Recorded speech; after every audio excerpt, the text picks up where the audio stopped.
Mistakes rectify చేయడానికి మనం ప్రయత్నిద్దాం. అమ్మా జరిగానే ఈ ప్రభుత్వం ఇచ్చాం, ఇప్పుడు జరుగుతున్నాయంటే ఏం చెప్పాలా? ఇప్పుడు అది కదమ్మా బాధ. ఒకటి చెప్పులు చూపించారు. సాగర్ గారు అక్కడ వేసారు అనుకోమా, సాగర్ గారు కొండ మీద ఉన్నారు అనుకో, జరుగుతాయా? నువ్వు ఉన్నప్పుడు జరపనిస్తావా అన్నాడు. చెప్పులు కాదు, మనం హోటల్స్ కి వెళ్ళినప్పుడు మనకు కాళ్ళకి ఇస్తారు మ్యాట్స్ లాగా, అవి వేసుకొని వచ్చాడు. వాడి కాళ్ళు కాలితే ఆయన వేసుకొని వచ్చినట్టున్నాడు. వాడికి తెలుసా తెలీదా? మనకు తెలియదు ఆ విషయం. అమ్మ దాన్ని కూడా నువ్వు సమర్థిస్తే తల్లి, నువ్వు తిరుపతి వాసి పోయి చెప్పులేనమ్మా. అమ్మ ఇంట్లో వేసుకుని అంటే హోటల్ రూమ్ లో వేసుకుని ఇన్హెరెంట్ చెప్పులు అంటారు, అట్లా ఇన్ హౌస్ చెప్పులు. సాక్స్ వేసుకెళ్ళమనమ్మా, సాక్స్ కాదన్నారు ఎవరైనా? ఏం చెప్పాలి తల్లి? మాడవీధులమ్మా, మాడవీధులు.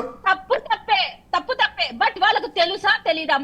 తెలియకపోతే అదే దాంతో పెట్టితే కూడా ఆ సెక్యూరిటీ దేనికి ఉంటది తల్లి? సెక్యూరిటీ దేనికి ఉంటదమ్మా? అలాంటివి నిలువరించడానికి ఉంటది. వర్మ గారు ఒక్క నిమిషం. అమ్మా నువ్వు అది దేవుడు సన్నిధానం దాకా వచ్చాడు అతను, ఎన్ని బ్యారికేడ్లు దాటుకుని రావాలి తల్లి? ఈ విషయం ఇంత పాయింట్ అవుట్ చేసి మాట్లాడిన వాళ్ళు గతంలో గంజాయి పట్టుబడ్డప్పుడు ఎందుకు మాట్లాడలేదు?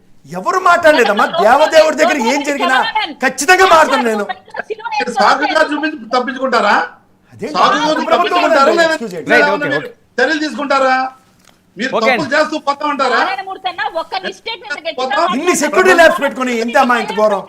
ఓకే ఓకే ఇలాంటివి జరిగితే భక్తుల మనోభావాలకు సంబంధించిన అంశాలు కాబట్టి ఇలాంటివి జరగకూడదని కోరుకోవాలి. మరింత ఇన్స్పెక్షన్ వెళ్తే మందు బాటలు దొరుకుతున్నాయి.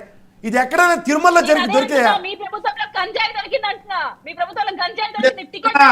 మీ ప్రభుత్వం అయితే ఈ ప్రభుత్వం కిందన మనకి ఎంత సెక్యూరిటీ ఉంటుందమ్మా? బ్యాగులు తెచ్చి తీసి జేబులు చెక్ చేసి బానెట్ లేపి కారుది. గత ప్రభుత్వంలో సెక్యూరిటీ లేదా? మళ్ళీ బాటిల్స్ గంజాయి పైకి వెళ్ళాలి. రైట్ ఓకే అది అంటే కీర్తన గారు గతాన్ని అన్నది కాదు, కానీ మీకు అవకాశం ఉంది కాబట్టి చేయకుండా చేయండి. గతం అంటే ఇంకెప్పటికీ ఎండ్ అవుతుంది. చర్యలు తీసుకున్నాం, మీకు చేత కాదంటారా? వదిలేస్తామంటారా? మీరు మేము ఆపలేము, అపవిత్రం చేస్తాం, మేము పాటించలేము, కట్టుబాట్లు ఏమంటారా మీరు?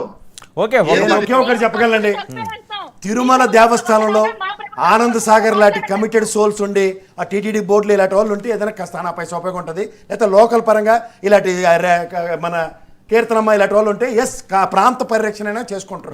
ఎవడెవడో క్రిమినల్ కేసులు ఉన్న వాళ్ళని అడ్డమైన తప్పేలాగాలని పెడితే ఇలాగే ఉంటుంది. ఓకే నిజంగా చెప్తున్నాను సార్, నిరంతరం ఆలోచించాలి.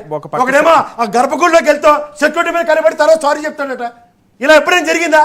ఎన్ని జరగాలి? ఓకే ఒక పక్క